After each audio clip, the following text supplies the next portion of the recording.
Hello everyone, कसे आहात सर्व? मस्त आणि मजेत ना?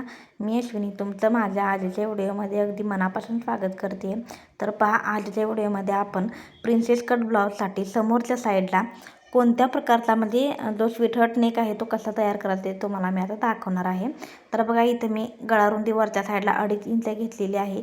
ती गळारुंदी आहे तशीच न घेता खालच्या साईडला थोडंसं ब्रॉडनेस यावा यासाठी मी 3 इंच घेतलेला आहे. आणि या गळ्याची जी उंची आहे ती मी इथं 5.5 इंच तयार आहे. त्यामध्ये मी अर्धा इंच शिलाई मार्जिन घेऊन 6 इंचाचं मार्किंग करून घेतलेलं आहे. आणि अशा पद्धतीनं आपण हा गळ्याचा जो बॉक्स आहे तो रेडी करून घेतलेला आहे. चला आता आपण गळा तयार करू. तर खालच्या साईडनं वरच्या साईडला मी 1-2 इंचावरती एक मार्किंग करून घेतलेलं आहे. जिथं 2 इंचाचं मार्किंग करून घेतले तिथं अर्ध्या इंचावरती सुद्धा अजून एक मार्किंग करून घेतलेलं आहे. आणि अशा पद्धतीनं वरच्या साईडनं थोडंसं आहे त्या रेषेवरती घेऊन नंतर थोडं तिरपं घेऊन मी हा नेक आहे तो इथं करून घेतलेला आहे. तुम्ही बघू शकता, मी पट्टीनं सुद्धा तुम्हाला काढून दाखवते. तर बघा, वरच्या थोडे 1-1.5 इंचावरती आहे असंच घेऊन नंतर थोडीशी तिरपी लाईन तुम्हाला ही मारून घ्यायची आहे. तर अशा पद्धतीनं गळ्याचं ड्राफ्टिंग करून घेतलेलं आहे आपण. आणि आता हेच आपण कटिंग करून घ्यायचं आहे. तर बघा, तुम्हाला यामध्ये अजून जर काही समजलं नसेल तर मला कमेंट्समध्ये सांगा. मी तुम्हाला अजून जास्त अजून डिटेल्समध्ये सांगेन. काही आहेत, हे खूप सोपी पद्धत आहे, त्यामुळे अजून काही समजलं नसेल असं काही राहणारच नाही किंवा होणारच नाही आहे. तर बघा, इथं मी खालच्या साईडला अशा पद्धतीनं आपला हा टक्स जो आहे तो अशा पद्धतीनं आपला हा नेक जो आहे तो किती सुंदर आणि फिनिशिंगमध्ये दिसतोय तुम्ही बघू शकता. त्यानंतर खालचा जो टक्स आहे तो तिथंच मी आहे असं मार्किंग करून घेते, जेणेकरून नंतर स्टिच करत असताना डबल मार्किंग करायची गरज पडू नये यासाठी. तुम्ही सुद्धा असं नक्की करू शकता. आणि सेंटरपासून मी हे कट करून हे दोन्ही पार्ट जे आहेत ते इथं आपल्याला वेगळे वेगळे करून घ्यायचे आहे. तर तुम्ही बघू शकता, सेंटरपासून मी कट केलेलं आहे आणि हे दोन्ही पार्ट अशा पद्धतीने तयार झालेले आहेत. तर आता हे आपण मेन फॅब्रिकवरती ठेवून घ्यायचे आहेत. तर दोन्हीही मेन फॅब्रिक आहेत ते सरळ ठेवून घ्यायचे आहेत आणि त्याच्यावरती आपल्याला अस्तर आहे ते ठेवून घ्यायचं. सरळ म्हणजे उलटी साईड जी आहे त्या साईडला तुमचं अस्तर लागणार आहे. तर त्या पद्धतीने मॅनेज करूनच तुम्हाला ते मेन फॅब्रिक आहे ते ठेवून घ्यायचं आहे. आणि त्याच्यावरती हे आपलं अस्तर आहे ते ॲडजस्ट करून घ्यायचं आहे.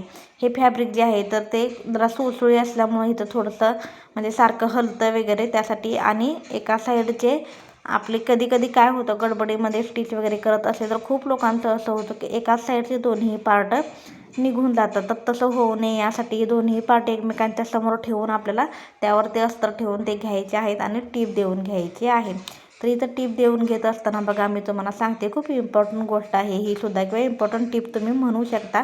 टीप मारत असताना तुम्ही नेकला जिथं तुमचं कॉर्नर येतो तिथं तुम्हाला फूट उचलून सुई आहे अशी कापडामध्ये ठेवून फक्त कापड तुम्हाला फिरवून घ्यायचं आहे आणि एकदम कडेकडेने तुम्हाला टीप देऊन घ्यायची आहे. जसं मी सांगितलं आहे अगदी त्या पद्धतीने तुम्ही बघू शकताय किती हळूवारपणे आणि व्यवस्थित अशीच ही टीप आपल्याला मारून घ्यायची आहे. तर बघा, इथं सुद्धा मी फूट उचललेला आहे, सुई आहे अशी कापडामध्ये ठेवलेली आहे, थोडंसं कापड फिरवलेलं आहे आणि टीप देऊन घेतलेली आहे. प्रत्येक कॉर्नरला तुम्हाला सेम असंच करायचं आहे. हे कापड जे आहे ह्या साडीचं ब्लाऊजचं जे पीस आहे तो खूप सुळसुळी आहे. याच्याने जर तुम्हाला त्रास होत असेल तर तुम्ही नक्कीच तिथं एखादी पिन वगैरे यूज करू शकतात. पिन खूप अवेलेबल आहेत सध्या मार्केटला, त्या तुम्ही नक्कीच यूज करू शकतात. आणि अशा पद्धतीने तुम्ही पूर्ण अस्तर आणि मेन फॅब्रिक आहे ते चारही बाजूंनी जोडून घ्यायचं आहे. तर तुम्ही बघू शकताय, कुठेही खाली घोळ वगैरे येत नाही आहे ना, किंवा असा झोळ पडतो तो सुद्धा येत नाही आहे ना, किंवा कुठं असा फुगा वगैरे तयार होत नाही आहे ना, याची काळजी घेतच तुम्हाला ही टीप आहे ती मारून घ्यायची आहे. कारण तुम्ही जर हे दोन्ही पार्ट आत्ता फिनिशिंगमध्ये जोडले तर ब्लाऊजसुद्धा तुमचा फिनिशिंगमध्ये होणार आहे. कधी काय होतं तर ते मेन फॅब्रिक आहे ते थोडंसं असं एक्स्ट्राचं होऊन तिथं असा घोळ वगैरे मी खूप जणांचं पाहिलेलं आहे. तर तसं होऊ नये यासाठी तुम्हाला हळूवारपणे आणि खालीवर पाहतच तुम्हाला ही टीप मारून घ्यायची आहे. अशा पद्धतीने मी हा एक पार्ट आहे तो जोडून घेतलेला आहे आणि एक्स्ट्राचं जे फॅब्रिक आहे ते आपण कट करून घ्यायचं आहे. नेहमी आपण काय करतो, मेन फॅब्रिक आहे ते नेहमी अस्तरपेक्षा एक्स्ट्राचंच कट करत असतो, जेणेकरून स्टिचिंगमध्ये पुढं आपल्याला जाऊन कोणताही प्रॉब्लेम वगैरे क्रिएट होऊ नये यासाठी. बिगिनर्स असाल तर तुम्ही आवर्जून असं मेन फॅब्रिक आहे ते अस्तरपेक्षा आवर्जून कट करूनच घेत जावा. आणि आपलं जे मेन फॅब्रिक अस्तर आहे ते आपण नेहमी मापाप्रमाणेच कटिंग करत असतो. तर हे दोन्ही जोडून झाल्यानंतर एक्स्ट्राचं फॅब्रिक कट करून झाल्यानंतर आपला जो आता तयार होणार आहे तो आपण आपल्या मापाचा तुमचा हा ब्लाऊजचा पार्ट आहे तो तिथं तयार होऊन जातो. यासाठी कटिंग करत असताना सुद्धा एकदम केअरफुली तुम्हाला कटिंग करून घ्यायचं आहे. खूप इझिली तुम्हाला सांगण्याचा खूप डिटेल्समध्ये सांगण्याचा प्रयत्न करत आहे. एवढं डिटेल्समध्ये कोणीही सांगण्याचा प्रयत्न करत नाही. तुम्ही जरी बिगिनर्स असाल तरी तुम्हाला एकदा जरी हा व्हिडिओ पाहिला तरी तुमच्या सर्व गोष्टी लक्षात येतील याची मी काळजी घेतलेली आहे. सो व्हिडिओ स्किप न करता शेवटपर्यंत पहा. तर बघू शकताय तुम्ही मी जसा एक पार्ट मी ऑलरेडी तयार करून घेतला होता अगदी त्याच पद्धतीने दुसरा पार्टसुद्धा तयार करून झालेला आहे. तर हे बघा कटोरीसुद्धा मेन फॅब्रिक आणि अस्तर मी जॉईन करून घेतलेली आहे. प्रिन्सेस कटची कटोरी तुम्ही बोलू शकता आणि ही कशी जोडायची ते तुम्हाला आता मी दाखवणार आहे. तर ही जोडत असताना मी नेहमी खालच्या साईडनं जोडत असते. जोडत असताना नेहमी कटोरी आहे ती आपल्याला त्यातला एक पार्ट आहे तो तिरका ठेवायचा आहे. तर ते खालच्या साईडला गेलेलं आहे तर ते आपण आहे असंच न ठेवता तिरपं ठेवून घ्यायचं आहे. आणि म्हणजे अशी ती खालची जी आहे ती एकदम सरळ न ठेवता तिरपं ठेवून घ्यायची आहे जेणेकरून तुम्हाला एकदम व्यवस्थित आणि फिनिशिंगमध्ये हे जोडलं जातील दोन्ही पार्ट. आणि अजिबात ओढून ताणून खेचून अजिबात स्टिच करायचं नाही. एकदम इझिली तुम्हाला हे स्टिच करायचं आहे. जिथं पप आहे तिथंसुद्धा तुम्हाला अजिबात खेचायचं नाही आहे. एकदम इझिली आणि फ्री हँडने तुम्हाला तिथं टिप मारून घ्यायची आहे हळूवारपणे. अगदी तुम्ही बघू शकता मी किती एकदम हळूहळूच अशी ही टिप देऊन घेतलेली आहे. अजून एक तिथे मी डबल टिप देऊन घेणार आहे. तर डबल टिप देत असताना सुद्धा तुम्हाला काळजी घ्यायची आहे की तुमच्या ब्लाऊजला कोणत्याही पार्टला चुनी वगैरे पडत नाही आहे ना, कोणता कपडा तुमच्या शिलाईमध्ये अडकत तर नाही आहे ना याची तुम्हाला 100% खात्री करूनच घ्यायची आहे. जेणेकरून तुमच्या ब्लाऊजचं जे फिनिशिंग आहे ते सर्वोत्तम यावं आणि उत्तमच यावं यासाठी. तर बघा इथे मी डबल टिपसुद्धा इथं देऊन घेतलेली आहे. अशा पद्धतीने हे दोन्ही पार्ट आपण जोडून घेतलेले आहेत. आणि तुम्ही बघू शकताय किती सुंदर असा पप आलेला आहे ब्लाऊजला. अगदी सुरेख असा पप आलेला आहे. त्यानंतर आपल्याला एक टक्स मारून घ्यायचा आहे. याच्याने अजून पप सुंदर यायला मदत होते. तर मी ऑलरेडी मार्किंग करून घेतलेलं होतं. तर बघू शकताय तुम्ही हे टक्स कसा पाडायचा आहे. तर जसा आपण पहिल्यांदा सेंटरपासून म्हणजे 3.5 इंचावरती मार्किंग करून घेतलं होतं. मी कटिंग याचं तुमच्याशी शेअर केलेला आहे तर तो व्हिडिओ तुम्ही पाहू शकता जेणेकरून तुमच्या लक्षात येईल हा टक्स मी कसा दिलेला आहे. ते सेंटरपासून 3.5 इंचावरती घेतलेला आहे. जिथं 3.5 इंच घेतलं होतं तिथून वरती मी 4 इंचावरती मार्किंग करून हा जो टक्स आहे तो मी 2.5 इंचाचा मारून घेतलेला आहे. आणि आता मात्र तुम्ही इथं बघू शकता टक्स दिल्यानंतर अजून किती सुंदर असा पप आपला आलेला आहे. आतल्या साईडला आपण कप वगैरे अजिबात यूज केलेला नाही. विदाऊट कपचा हा ब्लाऊज आहे तरी पण पप इतका सुंदर येणं म्हणजे खूप सुंदर हा ब्लाऊज आलेला आहे. तर बघा ह्या पद्धतीनेच आपण दुसरा पार्टसुद्धा असा स्टिच करून घ्यायचा आहे. तर बघा हा वालासुद्धा पार्ट आपण अशा पद्धतीने स्टिच केलेला आहे. आणि यालासुद्धा किती सुंदर असा पप आलेला आहे. एकदम सुंदर आणि सुरेखच आलेला आहे. बघू शकता तुम्ही. तुम्हाला दाखवण्यासाठी मी चारही बाजूने फिरवून दाखवते आहे तुम्हाला ब्लाऊज. तर बघा किती सुंदर असा प्रिन्सेसचा जो कट आहे किंवा जो शिलाई आहे ती किती सुंदर आलेली आहे. अगदी याच पद्धतीने मी दुसऱ्या साईडला सुद्धा स्टिच करून घेतलेला आहे. आणि दोन्ही पार्ट तुम्ही बघू शकता किती सुंदर पप आलेला आहे. ब्लाऊजला फिनिशिंगसुद्धा एकदम सुंदर आलेले आहे. आणि ते सेंटरचे दोन्ही टक्स आहेत ते सुद्धा एकदम समोर एकमेकांचे आलेले आहेत. अशा पद्धतीने तुम्ही हा ब्लाऊज स्टिच करू शकता जेणेकरून तुम्हाला आणि तुमच्या कस्टमरला एकदम सुंदर असा हा ब्लाऊज बसून जाणार आहे. बघा किती सुंदर आलेला आहे. तुम्ही सुद्धा नक्कीच अशा पद्धतीने ब्लाऊज स्टिच करायचा प्रयत्न करा. त्यानंतर आपल्याला पुढे हुकलूक पट्टी जोडून घ्यायची आहे. तर ती कशी जोडायची तुम्हाला मी सांगणार आहे पुढे. तर काळजीपूर्वक पहा. तर बघा हा एक राईट साईडचा एक पार्ट आहे आणि हा लेफ्ट साईडचा आहे. आता मी पट्टी ठेवली आहे ती लेफ्ट साईड आहे. तर या साईडला आपण नेहमी लूप पट्टी जॉईन करत असतो ब्लाऊजची. तर ती कशी करायची बघा. मी 2 ते 2.5 इंचाची पट्टी घेतलेली आहे. ती खालच्या साईडला ठेवून घेतलेली आहे. खालच्या साईडनं थोडंसं अर्धा इंचाचं कापड वरच्या साईडला फोल्ड करून 1/2 इंचाचा मार्जिन देऊन ही आपण टीप देऊन घेतलेली आहे. तर त्यानंतर ती टीप देऊन झाल्यानंतर आपण ते समोर घ्यायचं आहे. एक फोल्ड द्यायचा आहे. आपल्याला जेवढी आपल्याला पट्टी हवी ना त्या पद्धतीने फोल्ड देऊन घ्यायचं आहे. आणि जिथं आपण पहिल्यांदा पट्टी जॉईन केली होती तिथपर्यंत तिथंच आपल्याला ह्या पट्टीचा हे आता जे मी फोल्ड करते हा फोल्ड तिथं ठेवून आपल्याला इथं टीप देऊन घ्यायची आहे, कारण ही लूक पट्टी आहे ना, ही आपली नेहमी एक्स्ट्राची आपण जॉईन करत असतो आणि यालाच आपण लूकसुद्धा करून घेणार आहोत. तर बघू शकता तुम्ही 5 इंचाचं अंतर सोडून मी ही पट्टी आहे ती जोडून घेतलेली आहे आणि पट्टी जोडून झाल्यानंतर तुम्ही बघू शकता किती सुंदर आणि फिनिशिंगमध्ये जोडली गेलेली आहे ते. तर बघा इथं आपण पट्टी जोडून घेतलेली आहे. आता ह्याच्या खालच्या साईडला म्हणजे कमरेच्या साईडला आपल्याला एक पट्टी जोडून घ्यायची आहे, जेणेकरून कमरेच्या साईडसुद्धा फिनिशिंग आहे ते एकदम उत्तम येईल यासाठी. तर ही बघा मी 1 ते 1.5 इंचाची पट्टी घेतलेली आहे. खाली अर्धा इंचाचं मार्जिन सोडून एक टीप देऊन घ्यायची आहे आणि समोरच्या साईडला एक फोल्ड देऊन घ्यायचा आहे. तर तुम्ही बघू शकताय फोल्ड देऊन झाल्यानंतर एक मेन आपली पट्टी जॉईन झाल्यानंतर त्या पट्टीला आपल्याला एक दाबटीपसुद्धा देऊन घ्यायची आहे, जशी मी तुम्हाला व्हिडिओमध्ये दाखवत आहे अगदी त्या पद्धतीने. व्हिडिओमध्ये लक्ष द्या, जेणेकरून सर्व गोष्टी तुमच्या लक्षात येतील. स्टेप बाय स्टेप तुम्हाला एकदम इझिली आणि एकदम सोप्या पद्धतीने सांगण्याचा प्रयत्न केलेला आहे. पूर्ण डिटेल्समध्ये सांगण्याचा प्रयत्न केलेला आहे.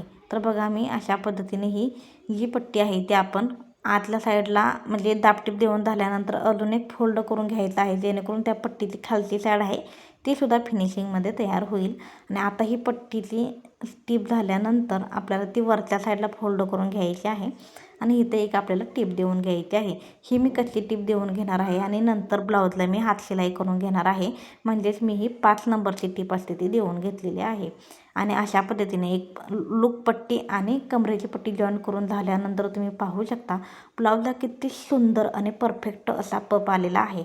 त्यानंतर आपल्याला गळ्याची जी पट्टी आहे ती सुद्धा तुम्हाला मी जोडून दाखवणार आहे, पण त्याआधी तुम्हाला दुसऱ्या पार्टची जी हुक पट्टी आहे तर ती सुद्धा कशी जोडायची ते तुम्हाला मी आता दाखवते आहे. तर स्किप न करता व्हिडिओ काळजीपूर्वक पहा.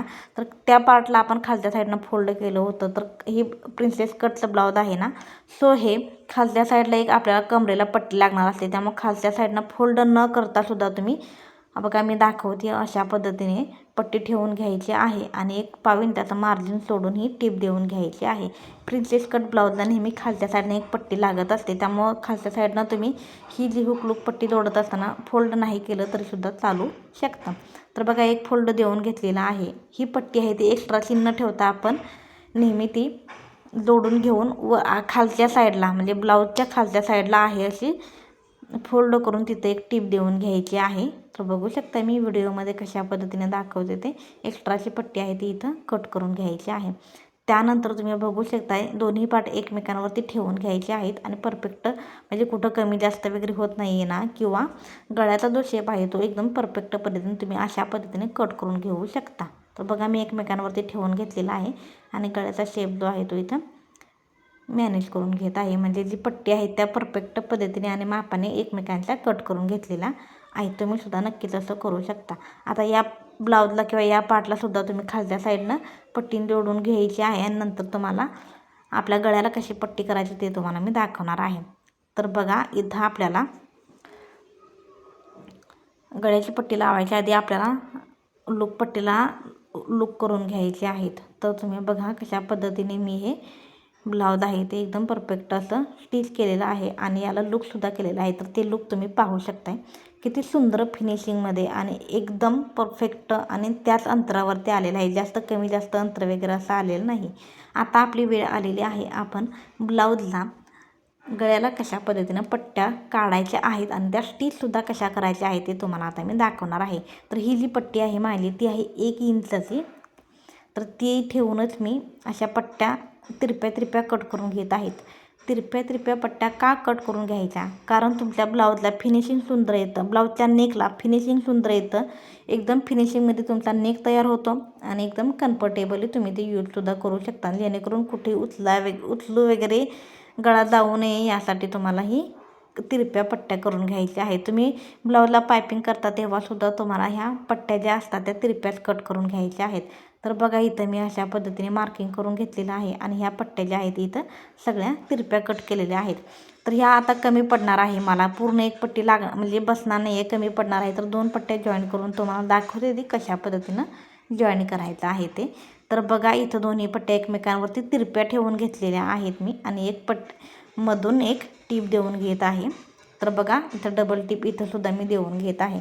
कोणतंही ब्लाऊज शिवताना, कोणताही पार्ट शिवताना तुम्ही काही स्टिच करत असाल तर तिथं नेहमी तुम्हाला डबल टिप द्यावीच लागेल आणि ती तुम्हाला स्वतःला एक सवय लावून घ्यायची आहे, जेणेकरून ती एक चांगली सवय आहे आणि त्याच्याने तुम्हाला खूप सारे फायदे होणार आहे. शिलाई वगैरे उसवत नाही यासाठी.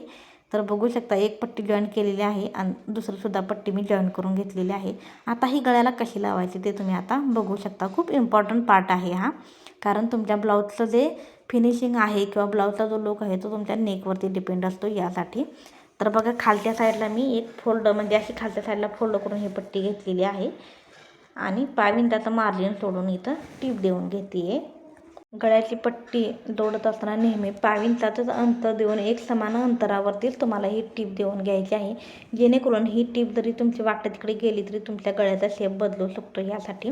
तर हा पंचकोनी गळा आहे. तर तुम्ही बघू शकता कॉर्नरला आल्यानंतर मी फूट उचललेला आहे. सुई जी आहे ती कापडामध्ये ठेवून घेतलेली आहे आणि व्यवस्थितपणे कापड फिरवून एक टीप देऊन घेतलेली आहे. तर ही पट्टी आपली जोडून झालेली आहे. आता या पट्टीला आपण अजून एक खालच्या साईडनं टीप देऊन घ्यायची आहे, म्हणजे आतल्या साईडला फोल्ड करून टीप देऊन घ्यायची आहे. याच्याने काय होतं तर ब्लाऊजची खालच्या साईडची जी पट्टीची खालची बाजू आहे तर ती सुद्धा फिनिशिंगमध्ये तयार होते आणि नंतर हात शिलाई वगैरे घालताना एकदम परफेक्ट तुम्ही घालू शकता यासाठी.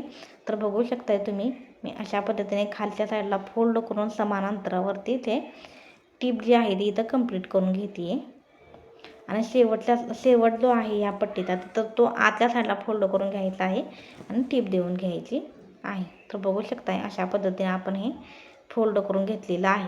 तर ही पट्टीची एक साईड फोल्ड करून झाली. आता आपण अस्तर जी आहे म्हणजे जी पट्टी आहे त्याच्यावरती आपण मेन फॅब्रिकवरती मेन ब्लाऊजवरती न टीप देता फक्त अस्तरवरती मी एक दाब टीप देऊन घेते, जेणेकरून ब्लाऊजचा लुक सुंदर यावा यासाठी.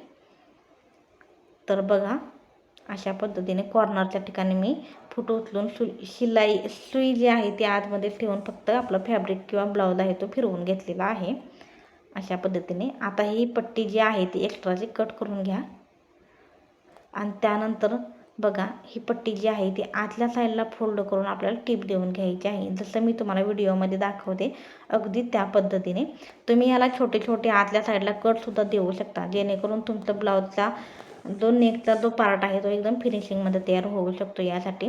तर मला इथं गरज वाटली नाही आहे, तुम्ही आहे असं फोल्ड करून टीप देऊन घेतलेली आहे. तुम्ही जर बिगिनर वगैरे असाल आणि गळा जर तुम्हाला परफेक्ट शिवता येत नसेल तर तुम्ही नक्कीच आतल्या साईडला कट देऊ शकता, छोटे छोटे कट.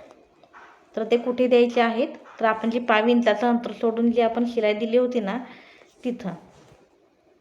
तर बघा ही कच्ची टीपसुद्धा दिलेली आहे मी आणि इथे मी हात शिलाई घालून घेणार आहे. काही लोक आहे असं ठेवतात, तर नाही, मी नेहमी प्रत्येक ठिकाणी हात शिलाई घालून घेत असते. कारण तुम्ही बघू शकता किती सुंदर फिनिशिंगमध्ये हा माझा नेकचा जो पार्ट आहे किंवा नेक जो आहे तो तयार झालेला आहे. किती सुंदर दिसतोय, लुक पण किती छान येतोय ब्लाऊजला. बघा हा ब्लाऊज पूर्ण रेडी झाल्यानंतर सुद्धा मी तुम्हाला नक्की दाखवण्याचा प्रयत्न करेन. याच पद्धतीनं दुसऱ्या साईडला सुद्धा करायचा आहे.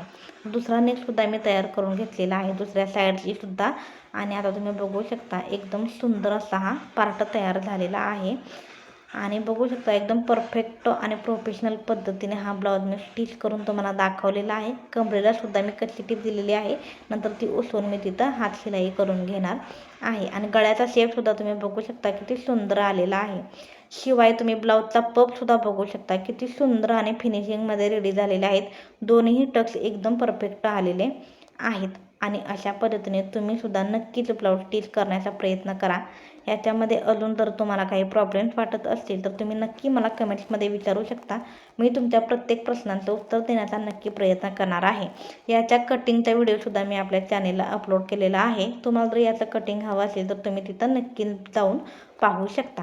अशा पद्धतीने हा व्हिडिओ तुम्हाला कसा वाटला ते मला कमेंट्समध्ये नक्की सांगा. व्हिडिओला लाईक शेअर करा आणि आपल्या चॅनलवरती नवीन असाल तर चॅनेलला सबस्क्राईब करायला अजिबात विसरू नका. तर बघा इथं ब्लाऊजचं मी तुम्हाला झूम करून दाखवते. नेकसुद्धा किती सुंदर असा आलेला आहे ते. तर बघा अशा पद्धतीने तुम्ही आपल्या चॅनेलला सबस्क्राईब करा आणि भेटूया नेक्स्ट व्हिडिओमध्ये. तोपर्यंत बाय आणि काळजी घ्या स्वतःची. थँक्यू.